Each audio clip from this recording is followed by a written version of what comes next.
WhatsApp guys, this is Hasan Noor. काफ़ी दिन से मैं सोच रहा था कि इस टॉपिक के ऊपर मैं बात करूं और इस पर मैं एक वीडियो रिकॉर्ड करूं, क्योंकि बहुत सारी लोगों की क्वेरीज थी और क्वेश्चंस थे, लोगों के ईमेल्स आ रही थी, ठीक है। और लोग परेशान भी थे कि ऐसा क्यों हो रहा है। और ये आप कह लें कि एक बड़ा हॉट टॉपिक बन गया हुआ आजकल।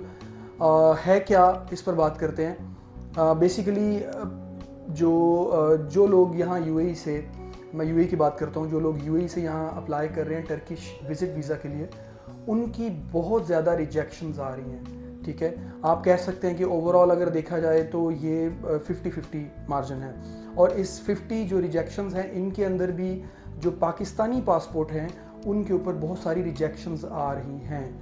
अब होता यूँ है कि रिजेक्शन हो या अप्रूवल हो, ये मियरली जो है वो ये वीज़ा ऑफिसर जो वहाँ बंदा बैठा है एम्बेसी के अंदर, उस पर डिपेंड करता है कि वो आपको वीज़ा देता है या नहीं, ठीक है। आपका वीज़ा वो अप्रूव करता है या रिजेक्ट करता है।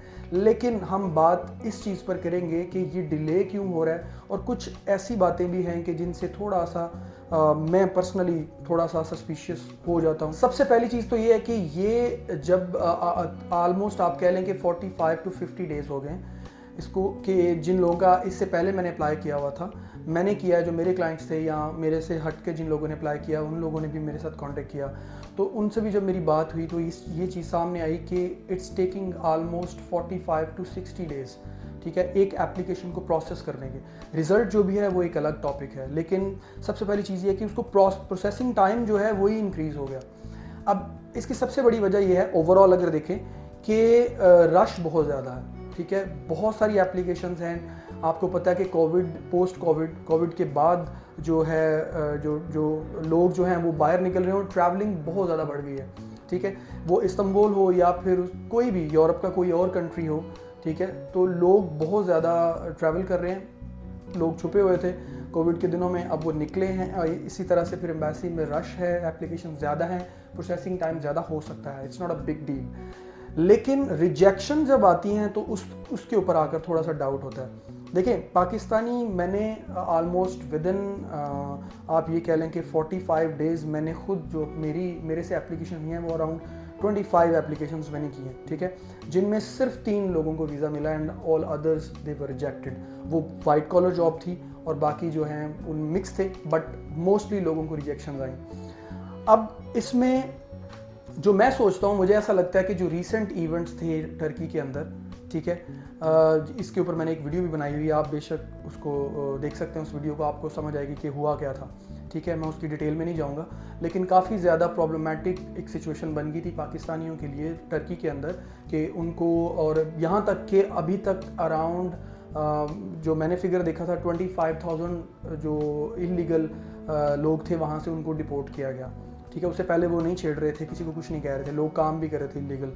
तो जाहिर है फिर वो जो इवेंट्स हुए वही इवेंट्स बेस बने, और फिर उस पर मैंने वीडियो भी बनाई थी कि ऐसा नहीं होना चाहिए था, क्योंकि इसका लॉन्ग टाइम जो इम्पैक्ट है वो हमारे ऊपर आएगा। ये ग्लोबल है, कहीं से भी आप अप्लाई कर रहे हैं, मेरे ख्याल से पाकिस्तानी पासपोर्ट को वीज़ा मुश्किल से मिल रहा है। बहुत रेयर केसेस होंगे जिनको वीज़ा मिल रहा है, और वो भी ऐसे लोग के जिनका केस बहुत स्ट्रॉन्ग है, उनकी पीछे टाइज जो हैं बैक होम, जहाँ भी वो रेजिडेंट है, जैसे यूएई से हैं या पाकिस्तान, तो उनकी टाइज बहुत ज़्यादा स्ट्रॉन्ग हैं, तो उनको वीज़ा चांसेस डेफिनेटली होते हैं, ठीक है। और इस तरह ये सारे इवेंट्स जो वहाँ टर्की में हुए, उसी को बेस बनाकर मुझे ऐसा लग रहा है कि उसको वो बेस है, और वो एक रीज़न है, one of the reasons could be, जिसकी वजह से रिजेक्शंस तो आ रही हैं। टाइम भी 45 to 60 डेज़ लग रहा है, और इसके पीछे रीज़न जो मैंने आपको बताई है वो ये हो सकती है।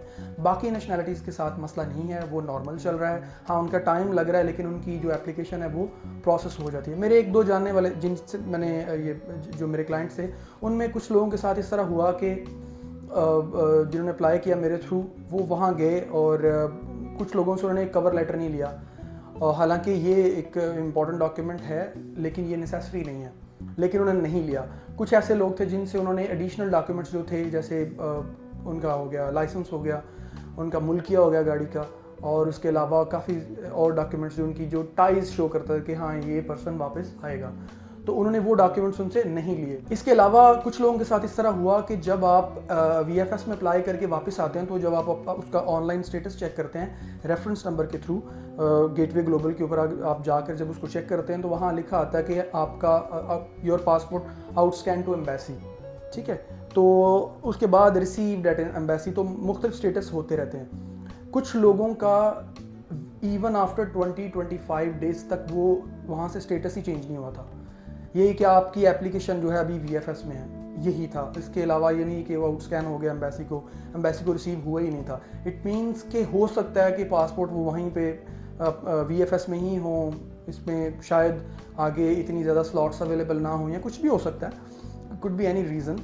लेकिन अच्छा, अब ये सारी बातें तो हो गई, आप लोगों को ये समझ आ गया कि वजह क्या बनी, ठीक है, रिजेक्शंस की। तो वो वजह हो सकती है क्योंकि वो कोई भी रीज़न बताते नहीं हैं, और उसका मतलब यही होता है कि they are not satisfied with your case.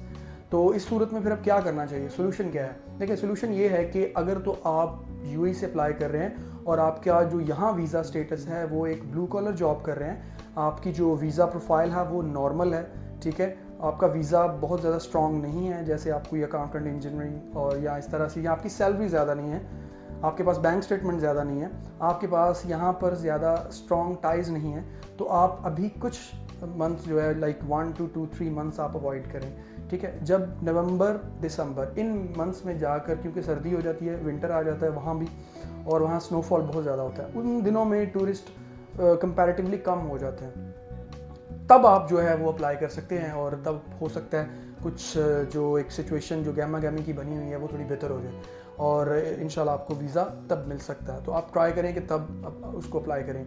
ऐसे लोग जिनका बहुत ज़्यादा स्ट्रॉन्ग स्टेटमेंट है, डबल कर लें 8000 को आप, या और आपके पास आपकी सैलरी बहुत अच्छी है, ठीक है, तो आप लोग चांस ले सकते हैं। लेकिन रिजेक्शन आ भी जाए तो आपके पासपोर्ट पर या आपकी प्रोफाइल के ऊपर कोई एज सच जो है वो नेगेटिव इम्पैक्ट नहीं पड़ता, ठीक है। अगर आपकी रिजेक्शन आती है, यू कैन री अप्लाई, ठीक है। और उसके अलावा अगर यहाँ नहीं अप्लाई करना चाहते तो किसी और कंट्री में भी कर सकते हैं, but there is no problem, और या आप कह सकते हैं कि there is no negative impact on your profile, आप कभी भी कहीं भी अप्लाई कर सकते हैं। सो ये रीज़न थी, परेशान होने की कोई ज़रूरत नहीं है, वरीड ना हो। अगर आप लोगों का वीज़ा, अगर आप लोगों का पासपोर्ट अभी वापस नहीं आया, it's taking time, I am telling you, it's taking more than 45 days, ठीक है।